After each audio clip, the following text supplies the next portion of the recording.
دے دیے تاکہ ہماری اولاد ہمارا کہنا ماننے لگے۔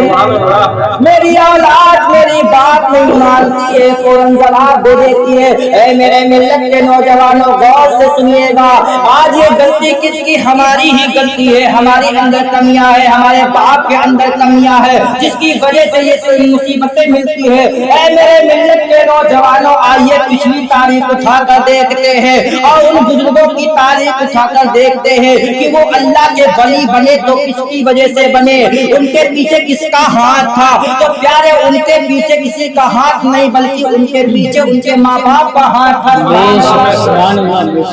سرکار غریب نواز، سرکار غوث اعظم جو ولیوں کے تاجدار ہے، مگر پیارے یاد کرو غوث پاک کے والد کا واقعہ،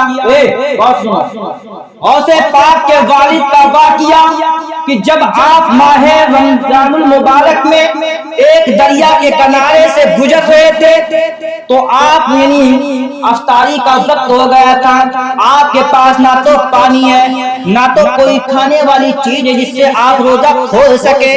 اتنے میں دریا کے کنارے سے گزر رہے تھے، کیا دیکھتے نگاہ پڑتی ہے کہ دریا کے اندر ایک سیب بہہ رہا ہے۔ سبحان اللہ، کیا بہہ رہا ہے؟ سیب بہہ رہا ہے۔ آپ کے دل نے کہا چلو اسی کو اٹھا کر کے اسی سے افطار کر لیں۔ حضرت غوث پاک کے والد حضرت ابو صالح جنگی دوست، کیا نام ہے؟ حضرت ابو صالح جنگی دوست، انہوں نے سیب کو اٹھا لیا، اٹھانے کے بعد اس کے دو کل کر کے ایک کل کھا لیا، افطاری کر لی۔ افطاری کرنے کے بعد فوراً دل میں خیال آ گیا کہ میں نے یہ سیب تو کھا لیا مگر کس باغ کا، کس کے مالک کا ہے؟ میں نے بغیر اجازت کھا لیا ہے، یہاں تو میں نے کھا لیا ہے مگر کل میدان محشر میں اگر رب نے پوچھ لیا تم نے کس سے پوچھا تھا سیب کھا لیا، تو میں کیا جواب دوں گا؟ اللہ اکبر، فوراً الٹے پیر واپس ہوتے ہیں، چلتے چلتے ایک باغ دیکھتے ہیں، اسی باغ کا ایک درخت ہے جس کی شاخ یعنی دریا کی طرف جھکی ہوئی ہے، پھل لگے ہوئے، فوراً آپ سمجھ جاتے ہیں کہ یہ اسی باغ کا پھل ہوگا۔ آپ باغ کے اندر جاتے، کیا دیکھتے؟ ایک بزرگ بیٹھے ہوئے ہیں، جیسے دیکھتے ہیں ان کی بارگاہ میں جا کے کہتے حضور مجھے معاف کر دو، میں نے آپ کی بات کا ایک سیب بغیر اجازت آپ کے کھا لیا، مجھے معاف کر دو، مجھ سے غلطی ہو گئی، مجھے معاف کر دو۔ اتنا کہنا تھا۔ اے میرے ملت کے نوجوانوں، جو ولی ہوتا ہے وہ ولی کو پہچانتا ہے۔ وہ بزرگ جو باغ جن کا باغ تھا وہ بھی کوئی معمولی انسان نہیں تھے بلکہ وہ بھی اللہ کے ولی تھے، وہ بھی اللہ کے ولی تھے۔ سرکار غوث پاک رضی اللہ عنہ کے والد نے کہا مجھے معافی طلب کرنی ہے، مجھے معاف کر دیجئے، تو آپ نے دیکھا، ان نے علم غیب سے دیکھ لیا اور دیکھنے کے بعد آپ نے کہا ٹھیک ہے میں آپ کی غلطی کو معاف کر دوں گا مگر میری شرط ہے، وہ شرط یہ ہے کہ 12 سال تمہیں میرے باغ کی رکھوالی کرنی ہوگی۔ آپ نے فرمایا اگر میں باغ کی رکھوالی 12 سال کر لیا تو کیا میری خطا معاف ہو جائے گی؟ تو انہوں نے کہا اس کے بعد دیکھا جائے گا۔ آپ نے 12 سال تک خدمت کیا، 12 سال جب پورے ہو گئے تو میرے ملت کے نوجوانوں، سرکار غوث پاک کے والد نے کہا اے بزرگ آپ فرمائے کیا میری غلطی معاف ہو گئی؟ تو آپ نے فرمایا جاؤ باغ سے ایک سیب توڑ کر لاؤ مجھے کھلاؤ۔ جب انہوں نے سیب توڑنے کے لیے گئے اور توڑ کر کے ان کے پاس لایا، جب انہوں نے سیب کے 2 ٹکڑے کر کے اپنے منہ کے اندر رکھا، غور سے سنیے گا، اپنے منہ کے اندر رکھا، جیسے ہی اپنے منہ کے اندر رکھا اس کی کھٹاس کی وجہ سے، کھٹے پن کی وجہ سے آپ نے فوراً اسے رکھ دیا اور آپ نے فرمایا اے ابو صالح جنگی دوست تمہیں سیب لایا، تم نے دیکھا بھی نہیں، سیب تو کھٹا ہے، کیا تم چک نہیں کر سکتے تھے؟ کیا اس کو کھا کے دیکھ نہیں سکتے تھے؟ اتنا کہنا تھا۔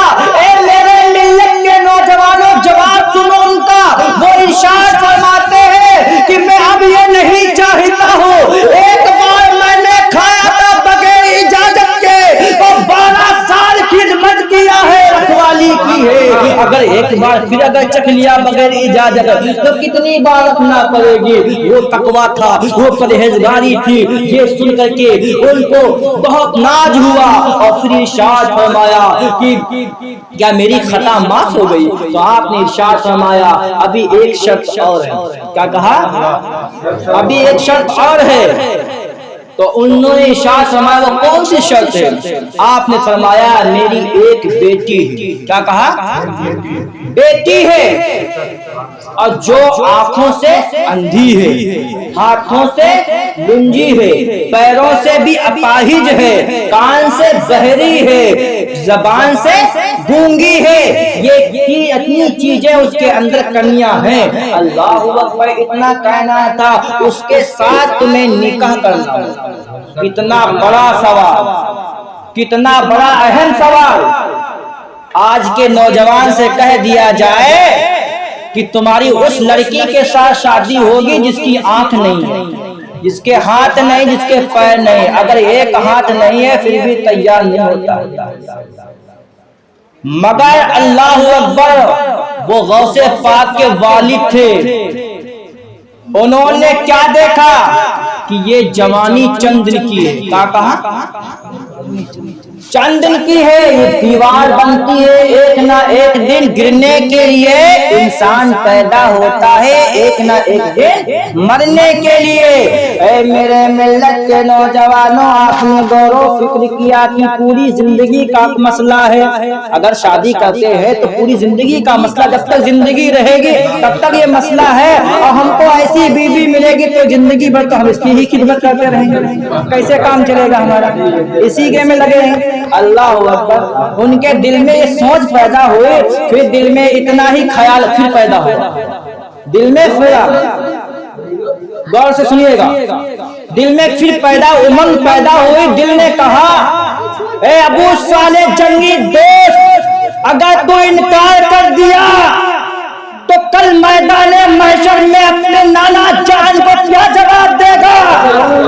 رسول اللہ کی بارگاہ میں تو کیا جواب دے گا؟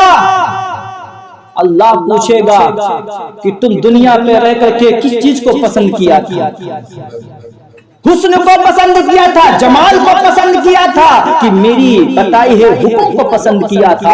اللہ اکبر، دل میں خیال آیا، کہا کہ یہ جوانی جو ہے چند دن کی ہے، آج ہے تو کل بڑھاپا آ جائے گا، یہ رونقیں ختم ہو جائیں گی، یہ حسن ختم ہو جائے گا، یہ رونقیں ختم ہو جائیں گی، یہ خوبصورتی ختم ہو جائے گی، یہ جمال ختم ہو جائے گا، یہ کمال ختم ہو جائے گا، مگر ایک وقت ایسا آ جائے گا کہ چہرے کے اوپر جھریاں آ جائیں گی، ہاتھوں کے کھال چھوڑنے لگے گی، اللہ اکبر، دانت بھی نکل جائیں گے، آنکھوں کی سماعت بھی کم ہو جائے گی، کانوں کی سماعت کم ہو جائے گی، آنکھوں کی روشنائی بھی کم ہو جائیں گی۔ وہ وقت آئے گا میرے ملت کے نوجوانوں، دل میں ان کے خیال آیا کہ یہ جوانی چند دن کی ہے، ایک نہ ایک دن دنیا سے جانا ہی جانا ہے، یہ فنا ہے، یہ زندگی فنا ہو جائے گی، مگر جو کام ہم اچھے اعمال کریں گے وہی باقی رہیں گے۔ آپ نے دل میں ارادہ کر لیا اور کہا کہ بابا حضور، آپ نے کہا حضور مجھے بات منظور ہے، میں آپ کی بیٹی سے شادی کرنے کے تیار ہوں، مطلب کہ بڑی سبحان اللہ۔